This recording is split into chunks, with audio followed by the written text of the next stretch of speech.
Әділет демократиялық партиясының белсенділері Талдықорғанға келді. Сайлаушылармен өткен кездесуде партияның әділеттің ақ жолы, әділеттілікке 17 қадам деп аталатын бағдарламасы жайында жан-жақты әңгіме болды.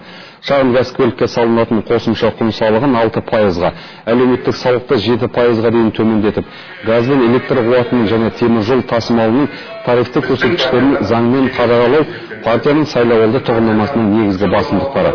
Қоғамда құқықтық, әлеуметтік, демократиялық құндылықтар әділетті орнықса, адамдардың өмір сүру дағдысы қалыпты дамиды деп есептейді партия белсенділері.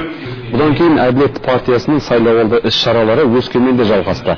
Партияның бас хатшысы Мұрат Араевтың сайлаушылармен кездесуінде әңгіме негізінен қоғамдағы әлеуметтік әділетсіздіктер төңірегінде өрбіді. Партия өкілінің пікірінше, бүгін ең жоғарғы мен ең төменгі табыстардың айырмашылығы жер мен көктей.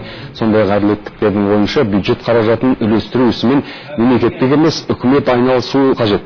Сондай-ақ өткен жексенбіде еліміздің ірі қалалары мен облыс орталықтарының көшелері мен Әділет демократиялық партиясының сайлауалды үгіт-насихат автокеруені жүріп өтті. Партияның байрағын желбіреткен ондаған автокөлік шаһарлардың бас көшелерімен жүріп, халық көп жиналатын қоғамдық орындарда аялдады. Алматыда үгіт-насихат керуені қала базарларында, теміржол вокзалдарында, кинотеатрлар мен Атакент көрме орталығының алаңында болды. Партия белсенділері қалың жұртшылықтың сұрақтарына жауап беріп, азаматтарға сайлауалды тұғырнамасын таратты. Үгіт-насихат шарасы аясында әділеттіктер барша қазақстандықтарды 15 қаңтар күні міндетті түрде дауыс беруге қатысып, өз таңдауларын жасауға шақырды. Халықты дауыс беруге шақырып жатырмыз. Себебі неғұрын халық соны дұрыс түсініп, өзінің конституциялық құқын дұрыс пайдаланып, 5 жылда бір болатын жағдай ғой.